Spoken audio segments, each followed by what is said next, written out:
నమస్తే మాస్టర్స్. ఈరోజు బ్రహ్మర్షి పితామహ పత్రిజీ గారి లాక్డౌన్ సందేశాలు అనే బుక్ నుంచి ఆత్మ ప్రగతి అనే టాపిక్ గురించి చెప్పుకుందాం మాస్టర్స్. ఒక ఆత్మ ఉన్నత లోకాలలో ప్రణాళికలు వేసుకొని భూలోకానికి వచ్చి ఆ ప్రణాళికలు మరిచిపోయి తిరిగి వెళుతుంది. కానీ ఎన్ని జన్మల తర్వాత అయినా తెలుసుకొని జీవించవలసిందే. ఒక పిరమిడ్ మాస్టర్ తన జన్మ ప్రణాళిక ప్రకారం భూమి మీదకు వచ్చి అందరికీ ధ్యానం నేర్పి తిరిగి వెళ్తాడు. సహసృష్టికర్తలుగా ఉన్నత లోకాల్లో ఉంటూ పనిచేస్తాడు. అందుకే గొప్ప పిరమిడ్ మాస్టర్లు భూమి మీద ఆ పని ముగించుకొని ఉన్నత లోకాలలో పని చేయడానికి వెళతారు. ఏ మనిషికైనా చావు పుట్టుకలు తప్పవు. పుట్టిన ప్రతి మనిషి చావక తప్పదు. మరణం అనేది సర్వసాధారణమైన విషయమే. చావు అంటే శరీరాన్ని వదిలిపెట్టడం, జన్మం అంటే శరీరంలో ప్రవేశించడం. యక్ష ప్రశ్నలో యక్షుడు యుధిష్ఠిరుని ఒక ప్రశ్న అడుగుతాడు, ఈ ప్రపంచంలో అన్నింటికంటే ఆశ్చర్యకరమైన విషయం ఏమిటి అని. అప్పుడు యుధిష్ఠిరుడు చుట్టూ ఉన్న మనుషులందరూ చనిపోతున్నా తాను మాత్రం ఎప్పటికీ చనిపోను అనే భ్రమలో బ్రతుకుతూ ఉంటాడు. అదే అన్నింటికంటే ఆశ్చర్యకరమైన విషయం అని చెప్తాడు. చుట్టుప్రక్కల మనుషులందరూ శరీరాన్ని వదిలిపెట్టేస్తూ ఉన్నప్పుడు మనం మన శరీరాన్ని వదిలిపెట్టేస్తాం. అది రేపో మాపో, ఇప్పుడో ఎప్పుడో ఒకప్పుడో అనే విషయాన్ని అర్థం చేసుకోవాలి. అందరూ ఒకే విషయం గుర్తుపెట్టుకోవాలి. ఎవ్వరూ ఇక్కడ స్థిరంగా ఉండేవాళ్ళం కాదు, వచ్చిపోయే వాళ్ళమే. ప్రతి ఇంట్లోనూ ఇది మామూలుగా జరిగే విషయమే, సర్వసాధారణమైన విషయమే. చావు అంటే శరీరాన్ని వదిలిపెట్టడం, జన్మ అంటే శరీరంలో ప్రవేశించడం. ఆశ్చర్యకరమైన విషయం ఏమిటంటే ఎందుకోసం అయితే జన్మ తీసుకున్నామో అది చేయకుండానే తిరిగి వెళ్ళిపోవడం. ఒకానొక విషయం కోసం చక్కగా ప్రణాళిక వేసుకొని పథకాన్ని వేసుకొని పైలోకాల్లో రిహార్సల్స్ చేసుకొని ఇక్కడికి వచ్చి అది మరిచిపోయి ఏదేదో చేసుకొని వెళ్ళిపోవడమే ఆశ్చర్యకరమైన విషయం. సత్యం కోసం వచ్చిన వాళ్ళం ఆ సత్యాన్ని తెలుసుకోకుండా వెళ్ళిపోవడమే ఆశ్చర్యకరమైన విషయం. ఆనందంగా జీవించటం కోసం వచ్చిన వాళ్ళం వదిలిపెట్టి ఏడుస్తూ వెళ్ళిపోవడమే ఆశ్చర్యకరమైన విషయం. చావు అనేది ఆశ్చర్యకరమైన విషయం కాదు. భగవంతుడివి అయి ఉండి ఒక ప్రణాళికను రచించుకొని వచ్చి రసాభాస చేసుకోవడమే ఆశ్చర్యకరమైన విషయం. ఇక్కడ కోళ్లను, మేకలను, చేపలను చంపి బ్రతకడమే ఆశ్చర్యకరమైన విషయం. రక్తపాతం చేయడమే ఆశ్చర్యకరమైన విషయం. నేను హాయిగా బతికితే చాలు, నా పక్కవాడిని చంపి అయినా నేను బ్రతికితే చాలు అనుకోవడమే దుర్భరమైన విషయం. మానవాళి అంతా అలాగే ఉంది. ఒక మహాత్ముడు పూర్ణమైన వ్యక్తి పని ఎందుకోసం వచ్చాడో ఆఖరి శ్వాస వరకు ఆ పని చేయడమే ఉన్నతమైన విషయం. నా శక్తియుక్తులన్నీ పణంగా పెట్టాను, నేను నా పని సంపూర్ణంగా చేశాను అని మనం మన అంతిమ క్షణాల్లో చెప్పుకోగలగాలి. అంతిమ క్షణాలలో నేను ఇది చేసి ఉంటే బాగుండేది, అది చేసి ఉంటే బాగుండేది అన్న భావనలు ఉండకూడదు. దీక్షగా ధ్యానం చెబుతూ ఉంటే మన జన్మ సఫలం అవుతుంది. మన జన్మ ప్రణాళికను మనం ప్రతి క్షణం గుర్తు ఉంచుకోవాలి. ఏ క్షణమైనా మనకు పిలుపు రావచ్చును. మనమందరం ఇక్కడ కాకతాళీయంగా పుట్టడం లేదు. ప్రతి జన్మకు ఒక గొప్ప లక్ష్యం, కారణం, ప్రణాళిక ఉంటుంది. కారణమే జన్మకు మూలం. కారణం విత్తనమైతే వృక్షమే కార్యం. ఆ కార్యమే కారణంలో నిక్షిప్తమై ఉంటుంది. అది బయటకు వస్తుంది సాగు ద్వారా, జీవితం ద్వారా, జన్మ ద్వారా. మహాత్ములందరూ తాము ఎందుకోసం జన్మించారో తెలుసుకున్నవారే. వాళ్లకు సంసారాలు, కష్టాలు, కన్నీళ్ళు, ఆటుపోట్లు, అవమానాలు అన్నీ ఉంటాయి. కానీ వాటిని లెక్క పెట్టరు. ఉన్న స్థాయి నుండి ఉన్నత స్థాయికి వాళ్ళ ఆత్మ ప్రగతి అనుసారం వెళ్ళడమే ఆ జన్మకు కారణమవుతుంది. ఒక్క మెట్టు అయినా ఎక్కి తీరాలి ఆత్మస్థాయిలో. తమోగుణంలో ఉన్నవాళ్ళు రజోగుణంలోకి, రజోగుణంలో ఉన్నవాళ్ళు సాత్వికానికి, సాత్విక గుణంలో ఉన్నవాళ్ళు శుద్ధ సాత్వికానికి, శుద్ధ సాత్వికంలో నుంచి నిర్గుణానికి వెళ్ళి తీరాలి. ఇది క్రమం. వీటన్నిటికీ ఎన్ని జన్మలు పడతాయో ఆత్మ అన్ని జన్మలు తీసుకుంటుంది. ఆత్మ తాను ఎన్నుకున్న లక్ష్యాలకు సరిపడా పరిస్థితులను ఎన్నుకొని పుడుతుంది. ప్రతి జన్మలోనూ పాఠాలు నేర్చుకోవాలి. కొన్ని జన్మల్లో పాఠాలు నేర్పించడం కోసం వస్తే ఆ పాఠం నేర్పించడం కోసం నేర్చుకోవాలి. పిరమిడ్ మాస్టర్ యొక్క ప్రణాళిక ఈ జన్మలో ధ్యానం, శాకాహారం, ఆత్మవిజ్ఞానం, స్వాధ్యాయం, సజ్జన సాంగత్యం నేర్పించడం. అన్ని పాఠాలు నేర్పించడం కోసమే పిరమిడ్ మాస్టర్లు పుట్టారు. కనుక జీవించి ఉన్న జీవితాన్ని వెనకకు తిరిగి చూసుకుంటే మనకు ఎంతగానో తృప్తి ఉండాలి. నేను బాగానే జీవించాను, నేను సరైన నిర్ణయాలు తీసుకున్నాను, ఎన్ని త్యాగాలకైనా వెనుకాడలేదు, ఎన్ని కష్టాలకైనా ఓర్చుకున్నాను, నేను ఆత్మహత్య చేసుకోలేదు, ఎవరినీ చంపలేదు, అన్నింటినీ భరించి నా జీవితాన్ని సుఖమయం చేసుకున్నాను, నా జీవిత ప్రణాళికలో నేను జీవించాను, పరులకు ఆత్మజ్ఞానం అందించడానికి నా వంతు ప్రయత్నం నేను చేశాను, నా కష్టాలు, నష్టాలు, అవమానాలలో ఉంటూ నా తోటి వాళ్ళందరూ రాళ్ళు వేస్తున్నా సరే నేను సంతృప్తిగా చేశాను. కష్టాలు, నష్టాలు సదా ఉండవు. మనం వచ్చిన పని ముగియగానే ఈ శరీరాన్ని వదిలి భూలోకం నుంచి నిష్క్రమిస్తాము. ఎన్నో లోకాల నుంచి వచ్చాము, మరెన్నో లోకాలకు వెళతాము. ఈ కథ కంచికి వెళుతుంది. సత్యలోకవాసులమైన మనము భూలోకయాత్ర ముగియగానే సత్యలోకానికి తిరిగి వెళ్ళిపోతాము. మనం చేయదగిన లోక కళ్యాణ కార్యక్రమాలను చేసి మరీ వెళ్ళాలి. అనేక జన్మలలో ఎన్నో విషయాలు నేర్చుకున్నాను, నేర్పిస్తూ నేర్చుకుంటున్నా.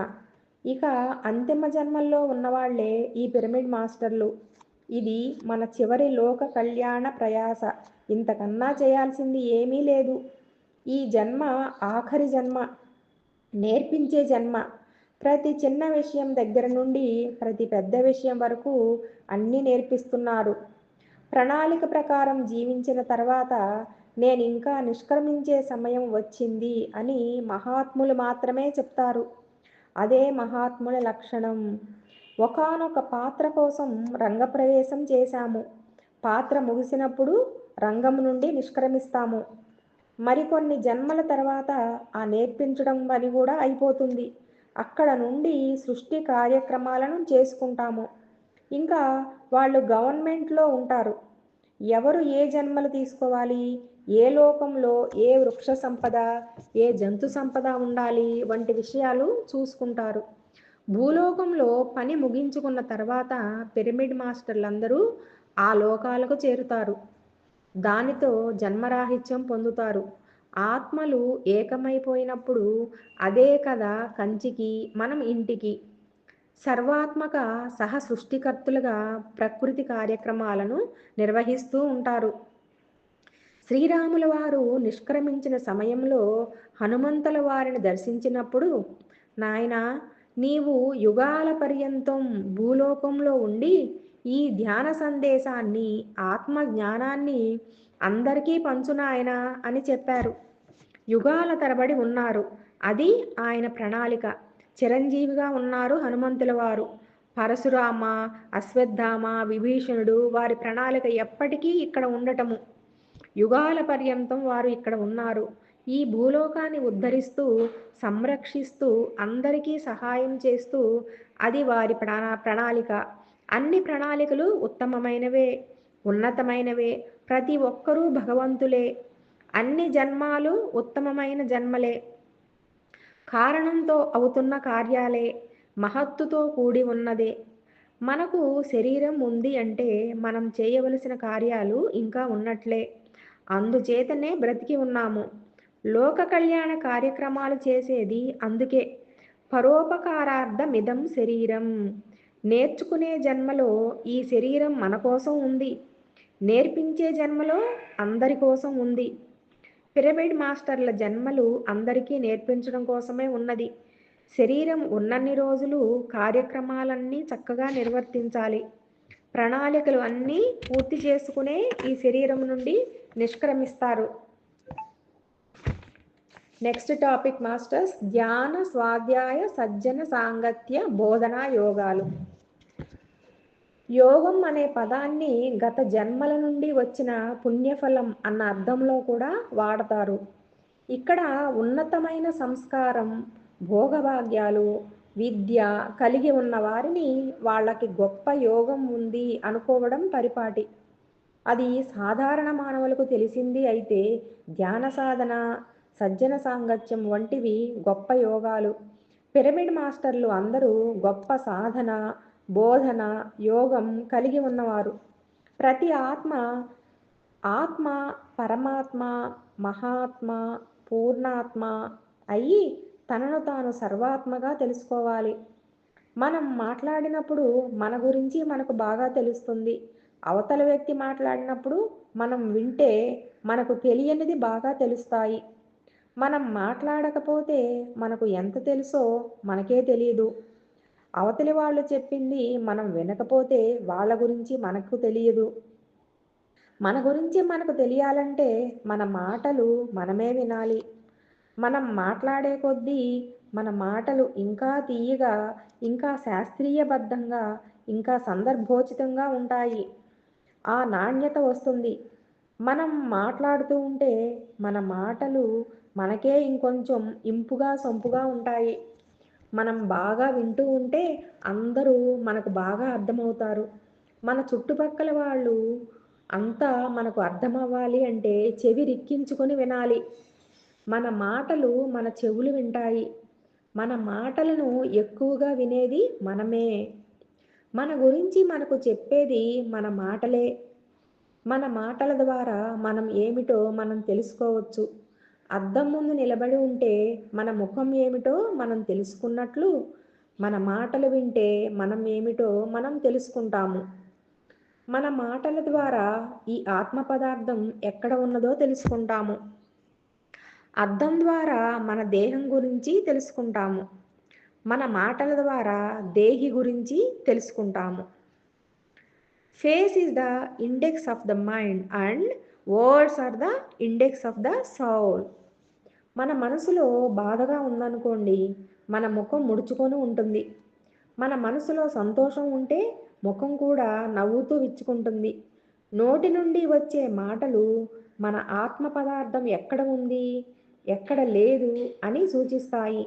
మనసు బాధ లేదా సంతోషంతో నిండి ఉంటే ఆత్మ అనేది అజ్ఞానం లేదా సుజ్ఞానంతో కూడి ఉంటుంది. అజ్ఞానం లేదా సుజ్ఞానం అనేది మన మాటల ద్వారా మనకు తెలుస్తుంది. పుస్తకాలను మనం చదవకపోతే మహాత్ములు ఇచ్చే సందేశాలు మనకు తెలియవు. అందుకే పుస్తకాలు బాగా చదవాలి.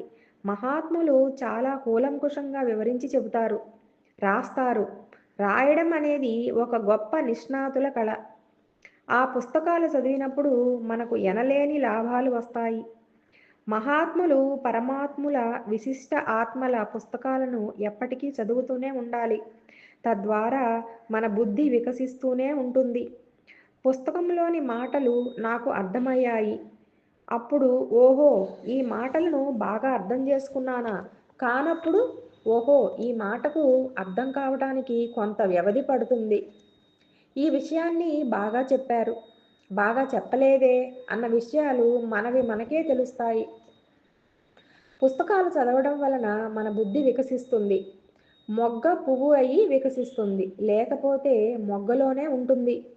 బుద్ధి, మన మెదడు స్వాధ్యాయం కంటే ముందు ఒక మొగ్గగా ఉంటుంది.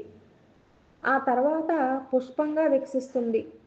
మొగ్గ పువ్వు అయినప్పుడు దాని పరిమళం, అందం బయటకు వస్తుంది. స్వాధ్యాయం ద్వారా ఆత్మ బుద్ధి అనేది వికసిస్తుంది. సువాసనను పరిమళింపచేస్తుంది. ప్రకృతి సహజంగా మొగ్గ పువ్వు అవుతుంది. కానీ ఆత్మ కావడానికి స్వాధ్యాయం అనే యోగం చేయాలి. బాగా మాట్లాడాలి. తన గురించి తాను తెలుసుకోవాలి. అందరివి వినాలి. దానితో పాటు మనం ఎంతో ధ్యానం చేసుకోవాలి. మనం ధ్యానం, స్వాధ్యాయం, సజ్జన సాంగత్యం చేయకముందు మొగ్గలాగా ఉంటాము. ధ్యానం చేసిన తర్వాత ఒక పువ్వులాగా వికసిస్తాము. అలా చేస్తే కానీ ఈ ఆత్మ, పరమాత్మ, మహాత్మ అనే ఒక గొప్ప పువ్వుగా తయారు కాదు. ఈ సాధనలు అవి చేయకపోతే మళ్ళీ అనేక జన్మలు తీసుకొని పుట్టవలసిందే.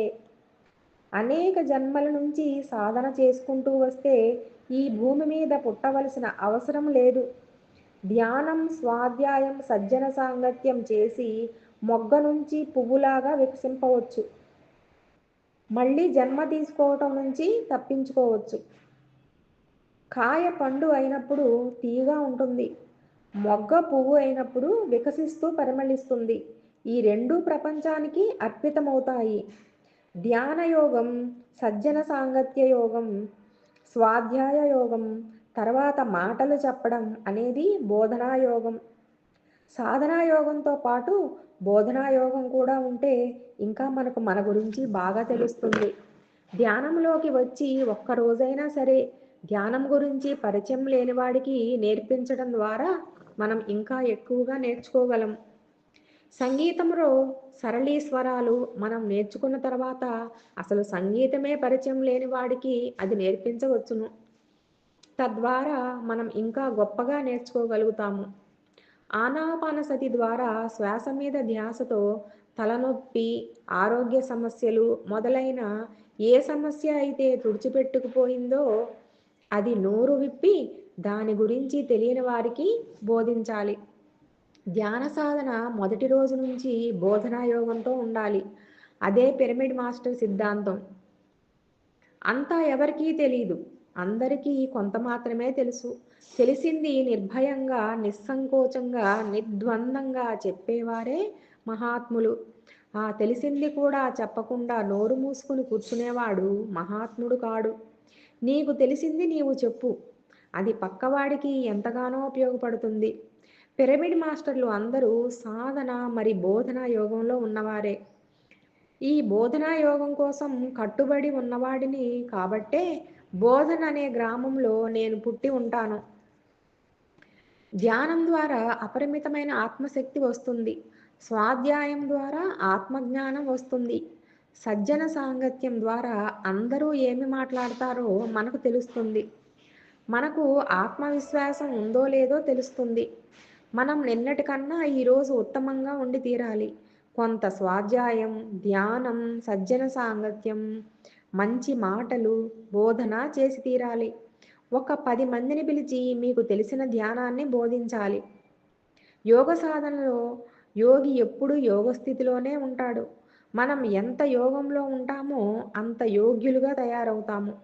యోగ సాధన లేనివాడు అయోగ్యుడుగా, పనికి మాలిన వాడుగా ఉంటాడు.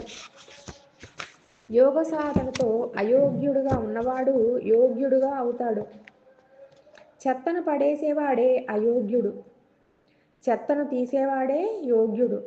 పిరమిడ్ మాస్టర్లు అందరూ ధ్యాన సాధన, సజ్జన సాంగత్య సాధన, స్వాధ్యాయ సాధన, బోధన సాధన చేసి యోగ్యులైన వాళ్లే. షిరిడీ సాయినాథుడు యోగ సాధకులకు కావలసింది శ్రద్ధ, సబూరి అని చెప్పారు.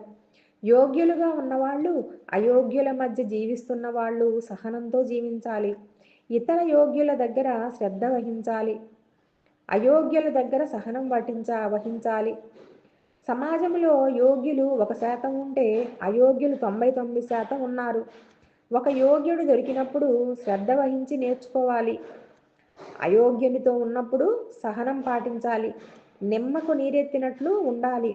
వాటితో సంబంధం ఉండి లేనట్లుగా ఉండాలి. యోగ్యుల దగ్గర సజ్జన సాంగత్యం, అయోగ్యుల దగ్గర ఉపేక్ష. అంటి అండకుండా, చూసి చూడకుండా సామాజిక దూరాన్ని పాటిస్తూ ఉండాలి. అయోగ్యుల వల్ల మన సహనానికి పరీక్ష జరుగుతూ మన సహనం పెరుగుతూ ఉంటుంది.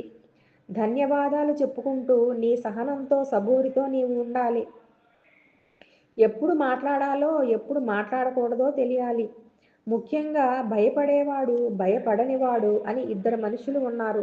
భయపడేవాడు అజ్ఞాని, భయపడనివాడు సుజ్ఞాని. మనం ఏదైనా గుడికి వెళితే అక్కడ దేవి, దేవతామూర్తి విగ్రహాలు అభయ వరద హస్తాలతో ఉంటాయి. నీవు అభయంతో ఉంటే వరాలన్నీ వస్తాయని దాని అర్థం.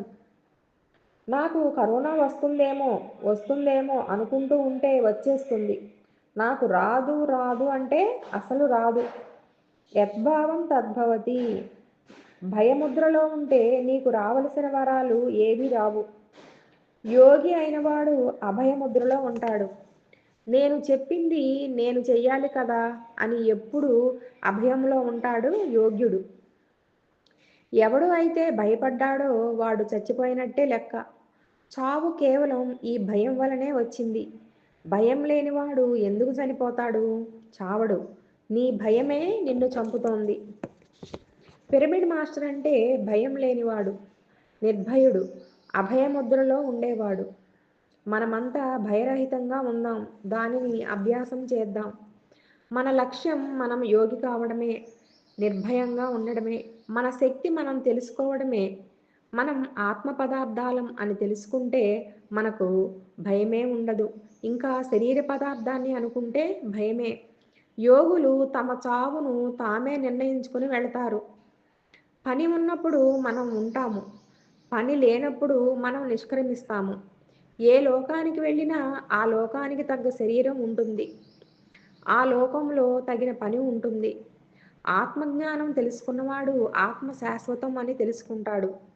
తెలిసింది కొంత అయినా పక్కవాడికి చెబుతూ ఉంటున్నాము. వాడికి లాభం అయితే మనకు కూడా కొంత లాభం అయినట్లే కదా. మనమంతా ఒకటే కదా. ఆ పనులన్నీ చేసుకుంటున్నాము. పని లేనప్పుడు కళ్ళు మూసుకొని శ్వాస మీద ధ్యాస పెడదాం.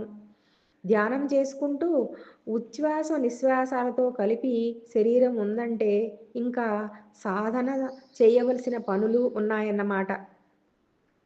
సాధించవలసింది ఇంకా ఉందన్నమాట. ధ్యాన స్వాధ్యాయ సజ్జన సాంగత్య బోధనలతో యోగ్యులము అవుదాము.